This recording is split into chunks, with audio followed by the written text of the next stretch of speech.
আসসালামু আলাইকুম dear viewers, আশা করি আপনারা সকলে ভালো আছেন। আজকে আমি আপনাদের সাথে শেয়ার করব প্রথম শ্রেণীর গণিত নমুনা প্রশ্ন উত্তর সহ। আপনারা জানেন যে 2026-এর প্রশ্ন কাঠামো চেঞ্জ হয়েছে, সো আমি সেই প্রশ্ন কাঠামো অনুযায়ী উত্তর সহ আজকে গণিতের একটি নমুনা প্রশ্ন শেয়ার করছি এবং কিভাবে পড়লে শতভাগ কমন পড়বে সেই বিষয়গুলো আলোচনা করব। চলুন তাহলে ভিডিওটি শুরু করি। 50 নম্বরের পরীক্ষা হবে, বাকি 50 হচ্ছে ধারাবাহিক মূল্যায়ন। সো সামষ্টিক মূল্যায়নে যেসব প্রশ্ন থাকবে, 1 নম্বরে থাকবে হচ্ছে ছবি দেখে তুলনা করে টিক চিহ্ন দাও। সো এখানে পাশের বড় ছবিতে টিক চিহ্ন দাও, পাশের খাটো ছবিতে টিক চিহ্ন দাও। আপনি দেখবেন যে ওদের বইয়ে কিন্তু তুলনা রয়েছে, এরকম ছোট বড়, খাটো লম্বা, তারপরে হালকা বাড়ি, এইগুলো। সো এগুলো কিন্তু শিখাবেন। এই ছবি দেখে টিক চিহ্ন দিতে হবে, পাশের বড় ছবিতে টিক চিহ্ন দাও, এই যে এখানে টিক চিহ্ন দিবে। এরকম একটা তুলনা করে টিক চিহ্ন দেওয়ার প্রশ্ন থাকবে, যেটা হচ্ছে 5 নম্বর। এরপর হচ্ছে ছবি গণনা করে সঠিক সংখ্যা গোল চিহ্ন দাও। এখানে কতগুলো আছে ছবি সেইগুলো গণনা করে এখানে পাশে সংখ্যা থাকবে, সেই সংখ্যায় গোল চিহ্ন দাও। এটাও কিন্তু ওদের বইয়ে রয়েছে এবং বইয়ে সিলেবাসের মধ্যেই রয়েছে। সিলেবাসটা আমাদের ফেসবুক পেজে পাবেন, কত পৃষ্ঠা পর্যন্ত রয়েছে।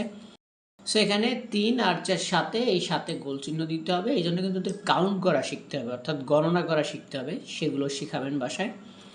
এরপরে 3 নম্বরে রয়েছে ছবি গণনা করে দাগ টেনে সংখ্যার সাথে মিল করো। এটাও সিমিলার, এখানে ছবিটা গণনা করবে, এই পাশে সংখ্যা থাকবে, মিলাবে। যেমন আছে 3, 3, 6, 7, এই 7-এর সাথে দাগ টেনে মিলাবে, এখানে 7। এগুলো ওদের বাসায় প্র্যাকটিস করাবেন, না করালে কিন্তু পরীক্ষার সময় বুঝবে না। 4 নম্বরে আছে খালি ঘরে পরের সংখ্যা লেখো। এখানে 1, 2, 3 এরকম সিলেবাসের মধ্যে সংখ্যাগুলোর পরের সংখ্যা, আগের সংখ্যা খালি ঘরে সেগুলো লেখাবেন। এরপরে কিন্তু বড় থেকে ছোট ক্রমে সাজাও, এটা ক্রমে সাজানোটাও শিখাবেন। আগে বড়টা লিখবে, তারপরেরটা, তারপরেরটা, তারপরেরটা, এভাবে বড় থেকে ছোট। এরপরে আছে যোগ করো। প্রথম শ্রেণীর কিন্তু 10টা প্রশ্ন আছে এবারের প্রশ্ন কাঠামোতে, মোটামুটি ভালোই অঙ্ক আছে, সবগুলো শিখতে হবে। যোগ করো কিন্তু সহজ আছে সব। তারপরে বিয়োগ করো, একটা যোগ একটা বিয়োগ থাকবে সিলেবাসের মধ্য থেকে। এরপরে চিত্র দেখে আকৃতির নাম লেখো, এই আকৃতির নাম লিখবে। এটা হয়তো ক খ থাকতে পারে, বা আকৃতি আকার দরকার নেই, শুধু নাম লিখলে হবে। এটা ত্রিভুজ, যেমন এটা 3 কোণা, এটা হচ্ছে গোলাকৃতি, এগুলো। এরপরে কথার অঙ্ক থাকবে 2টা, একটা হচ্ছে যোগ আর একটা হচ্ছে বিয়োগ। এখানে মিলিদের বাগানে একটি গাছে 5টি এবং অন্য একটি গাছে 3টি গোলাপ ফুল ফুটেছে, বাগানে মোট কতগুলো ফুল ফুটেছে। এটা কিভাবে করবে কথার অঙ্ক আমি উত্তরে দিয়েছি, সেটা দেখলেই হবে। এটা নিয়ে অনেকের অনেক কোশ্চেন থাকে যে কথায় লিখে করবে না লিখে করবে, সেটা উত্তর দেখলেই বুঝতে পারবে।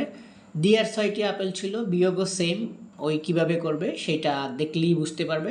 সো মোটামুটি প্রশ্নটায় 50 নম্বর, কিন্তু 50 নম্বর হলে কি হবে, সব 5 করে, তো এই জন্য এই যে বড় অঙ্কেও 5 করে, এই জন্য 10টা প্রশ্নই এগুলো করতে হবে। সো করাটা কিন্তু ওদের জন্য টাফ হয়ে যাবে।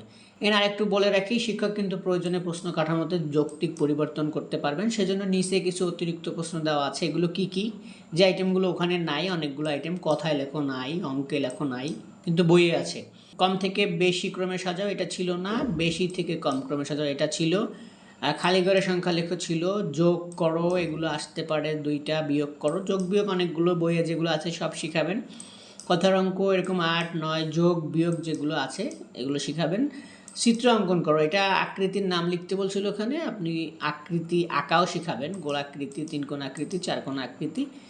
এবং উত্তরগুলো হচ্ছে এই যে 3, 4, 5, এগুলো হচ্ছে এই কথার অঙ্কগুলো করবে হচ্ছে এখানে শুধুমাত্র যোগ করবে, শুধুমাত্র কথার অঙ্কগুলোতে শুধুমাত্র যোগ বা বিয়োগ করবে, এখানে লেখার কিছু নাই। অতিরিক্ত প্রশ্ন তো সেম, এই যে যোগ বিয়োগ করবে, এখানে কোনো কিছু লেখার দরকার নেই। সো আপনারা এগুলো স্ক্রিনশট দিয়ে রাখেন। এগুলো যদি স্ক্রিনশট দিয়ে রাখেন, তাহলে যদি কোথাও কোনো কনফিউশন থাকে উত্তরে, আপনারা সেটা দেখে নিতে পারবেন। আশা করি এটি আপনাদের উপকারে আসবে। এর বাইরেও যদি কোনো প্রশ্ন থাকে কমেন্টে আমাকে জানাতে পারবেন, পরামর্শ দিতে পারেন। সবাই ভালো থাকবেন, সবাইকে ধন্যবাদ। আসসালামু আলাইকুম।